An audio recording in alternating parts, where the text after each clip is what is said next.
we hope. First of all, a little bit of housekeeping. The emergency exits are towards the back and on the side. Restrooms down below. Please take a moment, if you haven't already, silence the cell phones. No flash photography, please. There will be a 10-minute intermission.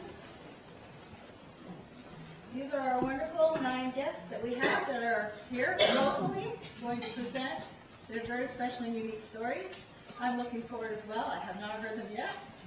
So sit back and enjoy the journey.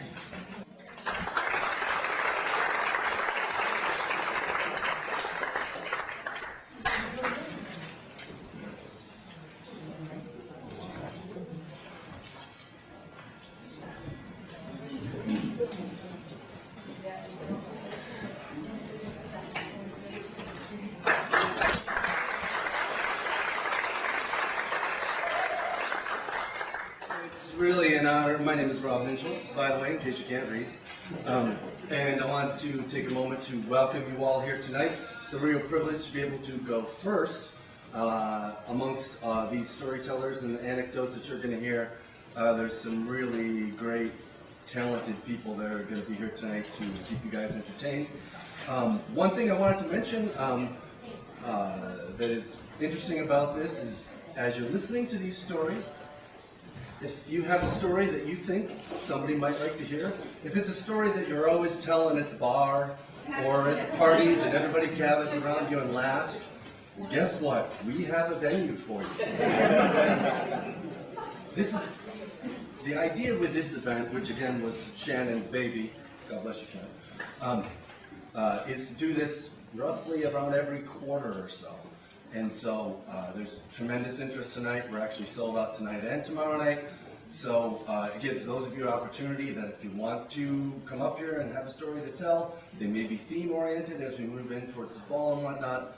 Please think about that. Keep that in mind. On the back of your program, Annie has put her email on there. You can email her if you have interest in being a storyteller. Or you can leave your name and information back with my wife, who's sitting back there taking money from when you came in the door.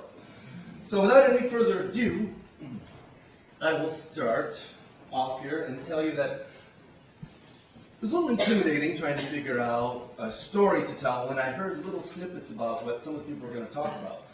And so I thought, well, what's one thing that everybody likes to hear? And almost everybody that I know likes to hear ghost stories.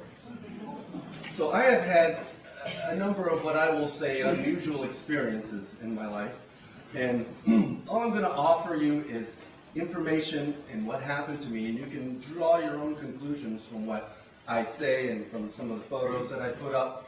But I'll tell you, all of this stuff that I'm going to explain happened exactly how it is that I say that it happened. I haven't embellished anything just for the sake of being on the stage here tonight, and I hope you like it.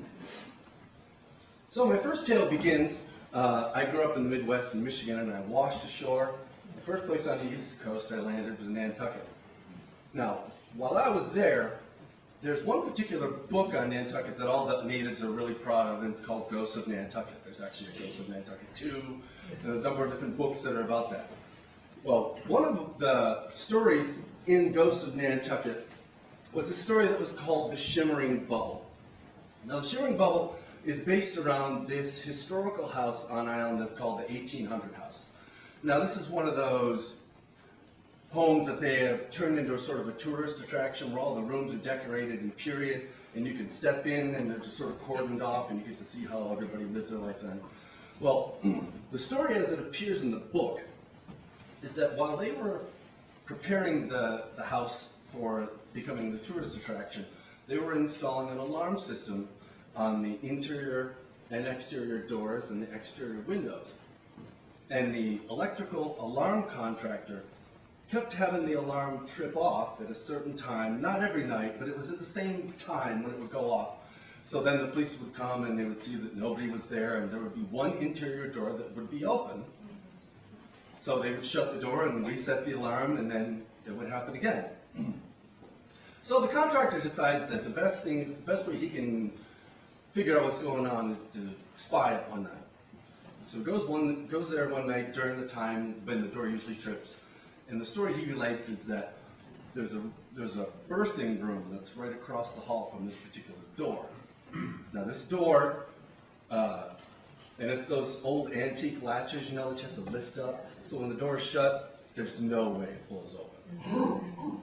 So he's sitting, and what he says is the door opens, and then this, what he called it was a shimmering bubble, comes out into the hallway, goes down the hallway and up the stairs, and dissipates when it gets to the top of the stairs. So he walks around, falls it to the top of the stairs, and then when it dissipates, he runs away.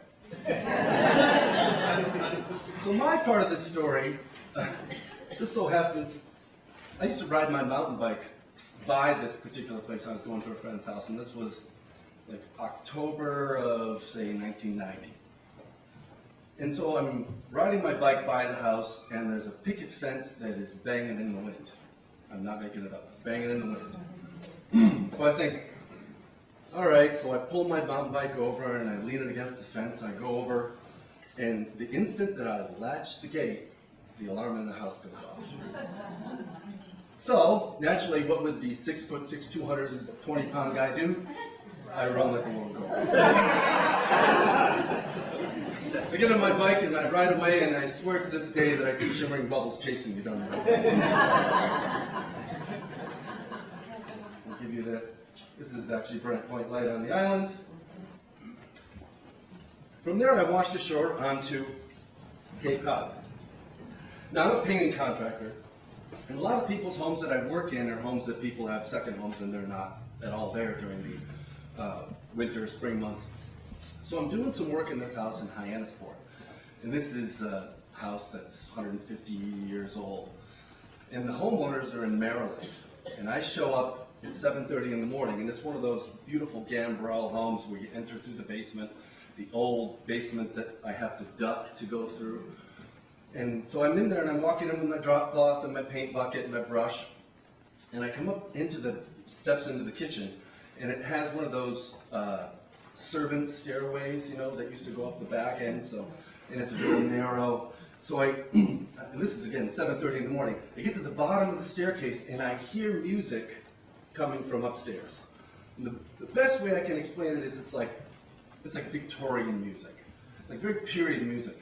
So I stop dead, and I think, oh my God, the homeowners must be here, and they went out to get coffee or something, and somebody's upstairs. So I stop and I say, hello, I'm Rob the painter. And as soon as the echo of my voice dies out, the music stops. So I stop there for a second, and I'm like, I go around, I look around, and there's no workers working on job sites anywhere near the house. So I go, and I could tell that the music was coming from the third floor attic that they had converted into a couple of bedrooms. So I go up into the second floor, and up onto the third floor, and again, it's another one of those narrow stairways. And I'm thinking there must be a clock radio that went off, you know, one of those sort of things.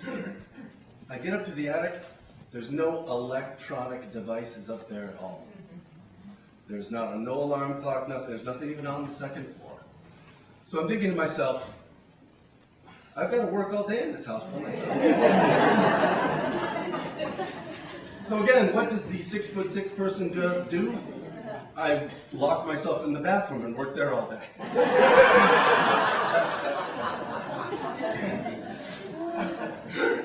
The last little set of stories I'm going to tell you, involves, and it's sort of a bittersweet day. The gentleman you see on the right there is my dad, and he died actually 4 years ago today to the day. And this is my mom next to him, and obviously my wife and I. And the experiences that we had in the house that we lived in Bourne all happened after my dad passed. We moved in there in April of 2011. And my dad passed in April of 2012. And shortly after that, we started to have some interesting things happen in the house. One of them involved, I was cleaning the house. Now we have a 4-year-old. At the time, he was about a year and a half. So we cleaned the house. It was bedtime. My daughter Samantha was there with me, and we cleaned the whole living room so it was spotless, and we could not find the TV remote control anywhere. Couldn't find it anywhere, so I said, we'll go to bed. So we go to bed, and I get up with my son to get him a bottle at 5 o'clock in the morning. And I come downstairs, and I'm like, oh, I put the bottle in to heat up. And I come back out the living room, I'm like, remote, nowhere to be found. That's exactly what I said. And my kid's like, go into the kitchen, and then when I come back out in the living room, the remote is sitting right on the sofa. And there's no way that it was there. So after that, I took this photo, and then I took this photo right after. Now you can see this sort of shape, amorphous sort of a shape here. Now what I'm going to do is I'm going to put the two photos next to each other. So you can see there's nothing, these two photos are taken one right after another. There's nothing here, and then there's clearly some shape right here on the sofa, right next to where the remote was.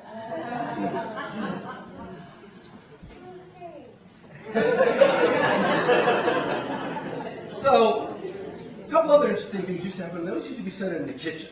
Now, our son had a couple of what we call motion-activated toys. You know, like you spin the thing and the music starts. Well, this happened on many occasions. We would be sitting in the living room watching a TV show, and Remy's musical toy would go off in the kitchen. So we're thinking, that's odd. It doesn't go off by itself normally, mind you. So my wife goes into the kitchen, and now this, what you see here is this is a mudroom. These into a mudroom, and what you can't see is that we're horrible housekeepers, and there's about 4 contractor bags full of returnable cans in here. So it's like the best alarm clock you could ever have, because it's virtually impregnable without making a sound. My wife comes around the corner and she sees this deadbolt unlock, and then lock again, and the door rattle. And then I went around the corner and I took this picture, and you can see this little orb right here. So we were a little freaked out by that. And then you see another orb there. Then the last couple little bits here, there's 2 different things. There was one thermostat in the house. Now this is a classic old Honeywell thermostat that had the dial knob on it. And Corinne would be in watching TV and she'd be like, wow, the house is really hot. She'd go in, the thermostat would be turned up to 80. So she'd turn it back down. She'd go back in there and watch TV. A little while later, the thermostat would be back up to 80 again. Now this is not a thermostat you can brush by and turn up to 80. Now what I did, and I just told Corinne this today, the running joke that we used to always have with my dad was always cold. We always used to like joke about how we always used to turn the thermostat up to 80. I'm not making that is exactly it. And this is the last bit of the story, which is probably a little more unnerving. And I want to point out here, nothing of this ever felt threatening at all. It was always just one of those things that it was like, I'm here, make sure that you understand that I'm here, which we understood. Now this is a picture of this because see this deadbolt's installed upside down. So in order for the deadbolt to be locked, it goes over and then into the up position. And that's the door that goes down into the basement. So my wife goes down into the basement to do the laundry one day, and she hears the door shut behind her. And she's there in the house alone with Remy, our kid. So she comes at the top of the stairs, and the door is latched. So fortunately, there was a bulkhead. So she goes out around the bulkhead, and she comes up, and the door and the thing was over and latched in the up position. Now, we tried to recreate this, because you see those ghost shows where they try and debunk everything? We tried to debunk this. Shut the door, slam the door, jimmy the door. You might be able to get the thing to shake, but you couldn't get to go over into the up position at all. So, I think that was my dad. And then, of course, after that, Corinne said, Dad, you can't do this to me because Remy can't be in the upstairs by himself. And then it didn't happen again.